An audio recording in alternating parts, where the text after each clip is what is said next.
दिल्ली में कोरोना विस्फोट के बाद येलो अलर्ट, सख्त किए गए प्रतिबंध। कोरोना के बढ़ते मामलों को देखकर तमाम सरकारें सतर्क हो गई हैं। कई जगह नाइट कर्फ्यू भी लगाया जा चुका है, लेकिन दिल्ली में एक बार फिर सेमी लॉकडाउन जैसे हालात दिखने लगे हैं।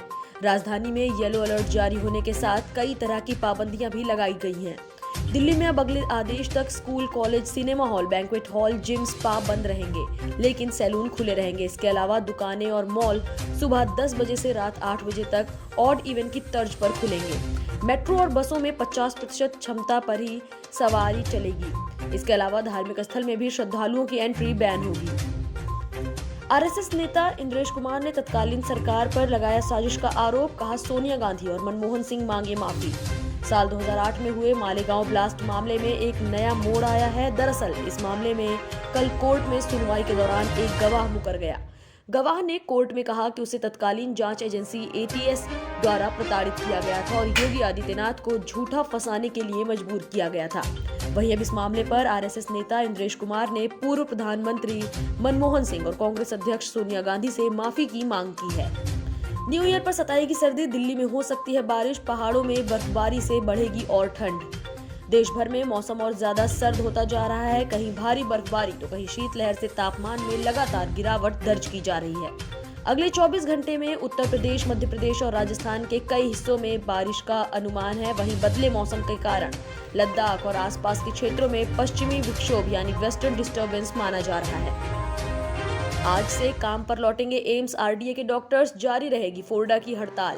केंद्रीय स्वास्थ्य मंत्री डॉक्टर मनसुख मांडविया का नीट पीजी 2021 की काउंसलिंग जल्द कराने के आश्वासन के बाद अब Delhi AIIMS resident doctors association ने अपनी हड़ताल वापस लेने का फैसला कर लिया है। आज एम्स दिल्ली के डॉक्टर्स अपनी हड़ताल खत्म कर देंगे। उनकी तरफ से जारी बयान में कहा गया है कि अस्पताल में सभी सेवाएं सामान्य रूप से जारी रहेंगी। वहीं फोरडा की हड़ताल अभी भी जारी रहेगी। फोरडा ने कहा, स्वास्थ्य मंत्री का जवाब असंतोषजनक, जारी रहेगा प्रदर्शन।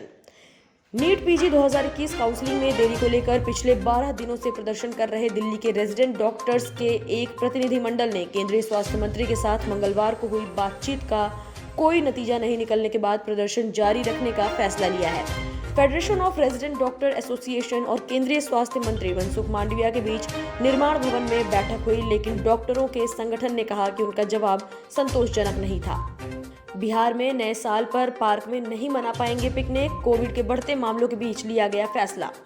देश भर में कोविड के बढ़ते खतरे को देखते हुए अब बिहार सरकार ने भी नए ओमिक्रॉन वेरिएंट के खिलाफ सख्त कदम उठाने का मन बना लिया है। बिहार राज्य के गृह विभाग ने नए साल में होने वाले जश्न को लेकर एक नया आदेश जारी किया है। इस आदेश के अनुसार 31 दिसंबर से 2 जनवरी तक बिहार में सभी पार्क और जैविक उद्यान बंद रहेंगे। वहीं बिहार वासियों को अब हर सार्वजनिक स्थल पर कोविड-19 प्रोटोकॉल का पालन करना पड़ेगा। एलएनजेपी अस्पताल में ओमिक्रॉन के 72 में से 69 मरीज ले चुके थे वैक्सीन की दोनों डोज, 68 में कोई लक्षण नहीं। राजधानी दिल्ली के एलएनजेपी अस्पताल में मंगलवार तक कोरोना के नए वेरिएंट ओमिक्रॉन से संक्रमित कुल 72 मरीज थे।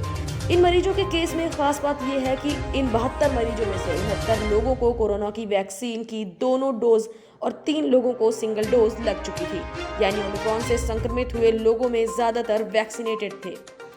कोरोना के खिलाफ जंग में बायोलॉजिकल ई करेगी देश की मदद, बूस्टर डोज लाने की तैयारी में लगी कंपनी जुटा रही है डाटा। केंद्रीय औषधि मानक नियंत्रण संगठन यानी सीडीएससीओ ने सीरम इंस्टीट्यूट ऑफ इंडिया के कोविड-19 रोधी टीके कोवैक्स और बायोलॉजिकल ई कंपनी की वैक्सीन कोवैक्स को कुछ शर्तों के साथ आपात स्थिति में इस्तेमाल करने की मंजूरी दे दी है। इसके साथ ही कोविड-19 की दवा मोलनुपिराविर टैबलेट के आपात स्थिति में नियंत्रित इस्तेमाल को भी इजाजत मिल गई है। इस तरह से देश में अब कोरोना के खिलाफ 8 वैक्सीनों को मंजूरी दी जा चुकी है। देश भर में 10 जनवरी से बूस्टर डोज की शुरुआत हो जाएगी। ऐसे में कंपनियां बूस्टर डोज के निर्माण को लेकर आंकड़े जुटा रही हैं। लाल बहादुर शास्त्री के बेटे ने बीजेपी छोड़ कांग्रेस का थामा दामन, प्रियंका गांधी बोली, देश के लिए मिलकर लड़ेंगे और जीतेंगे।